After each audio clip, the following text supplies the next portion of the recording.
Hello and welcome back to Kingdom Reviews. I'm your host, the Future Key Bear. We start off on day 255. Wow, we're 2/3 through the game already? Wait. Something very familiar about all this. We see Xemnas, Xigbar, and Syax meeting in the round room. And what of Nominee? Still missing, sir. Ha ha! Where could she be? Why, Xigbar. It almost sounds as though you know. I'm not hearing him deny it! Axel, Roxas, and Xion will play the respective roles that Kingdom Hearts has given them. Okay. What the fuck does that mean? Basically, Xigbar and Syax are realizing that Xion is becoming a problem, but Xemnas wants to see how things unfold.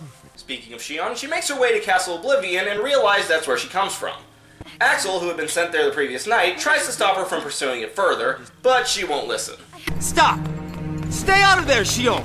You can't go in there without a world card! Meanwhile, the day's mission sees Roxas and Luxord return to Wonderland, where we have more sneaking around the guards and rehashing stuff from the first game. Specifically, turning on the lights to get the Heartless to appear. You're early. No, you're just late. A wizard is never late. Okay, I'm done rehashing part 1. So the rest of the scene plays out like it did before, except this time we have a pretty good idea of why Axel gives this look. And we see Xion making a discovery about herself that just makes both her and us confused. The next day, Xemnas holds a meeting where he lets everyone know that Xion has fled. But surprisingly, instead of calling for a search party, he does the exact opposite and forbids anyone from going off to find her. All will be revealed when the time comes. Was that Xemnas talking to the organization or Nomura talking to the fan base? For the day's mission, it's back to Halloween Town, where it turns out Tentaclaws are appearing all over town and eating Heartless. So it's Roxas' job to find the source and destroy it so that the Heartless can spawn freely. Thus answering a question that many fans have asked, is the organization really that bad? Yes! They don't care about the safety of the world, just that they have more Heartless to farm! And this culminates in fighting a giant Heartless known as the Leech Grave. This battle can go straight to hell. You can't get near this damn thing without taking out the Tentaclaws, which are hard to reach, and they can even swallow you and take out a good chunk of health. After the fight, Jack sees the aftermath. At least I hope that's all he saw, otherwise why didn't he help? And he's hit with inspiration. This results in a scarecrow of Roxas with Tentaclaws for arms.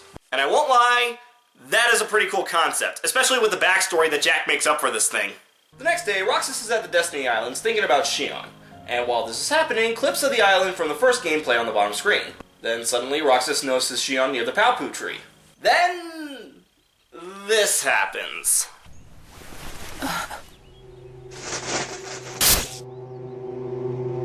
Surely, you must have known that this was going to happen. Why would I know?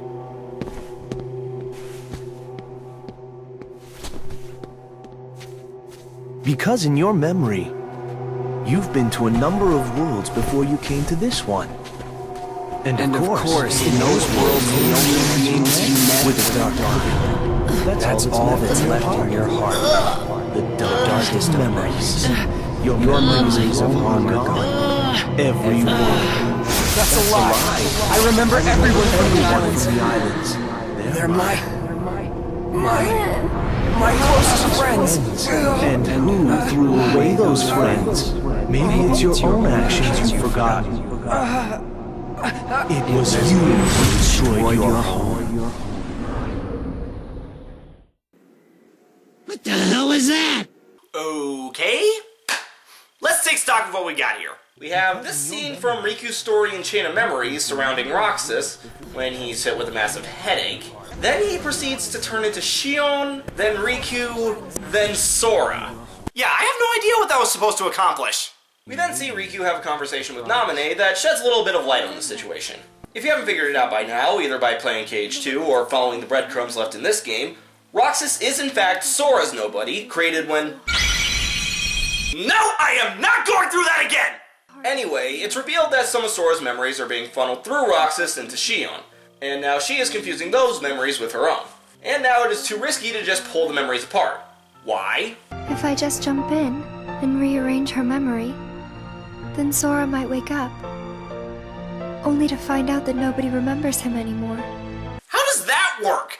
How does Sora's memories affect his friends, and how does this connection with Xion have this consequence? Anyway, apparently the only option they have left is for both Roxas and Shion to disappear, so that all the memories can be returned to Sora. After a scene with our trio of nobodies, that honestly, I'm not sure how it fits into the story. Is it a flashback, a fantasy? I don't know. Regardless, Roxas and Axel decide to start using their spare time to find Shion despite Xemnas' orders. The next few days don't have much to them until Roxas gets sent back to Olympus Coliseum. Once again, the only way to get his target is through the games, and he meets up with Phil again. Now that he knows that Roxas isn't the trainee that Hercules scouted, Phil wants Roxas' real story. Roxas has an issue coming up with a lie, and Phil just drops it. Huh. That is very respectful and trusting. A little too trusting. After the mission, Roxas realizes that the only place he and Axel haven't looked for Shion is Castle Oblivion. So the next day, when the imposter is reported to be there, the two jump at the chance. Unfortunately, Roxas barely makes it into the entry hall before collapsing. Giving up already? I thought you were... Apparently, he's hit with memories of Riku, and Axel takes him back to Twilight Town. Speaking of Riku, he and Shion appear before them, but Shion flees. And now we're sent chasing after Riku. But once you finally corner him, he just disappears, making this chase entirely pointless. The next day, Roxas is ordered to destroy Riku, and Axel is ordered to either bring Shion back, or if he can't, destroy her as well. Roxas gives chase to who he thinks is Riku, but it turns out to be Shion. Let's go home. If you come back voluntarily, Sykes will let all this drop. He has to.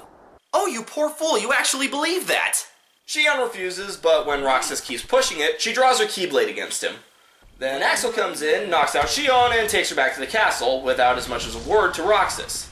Now this is where shit starts getting real.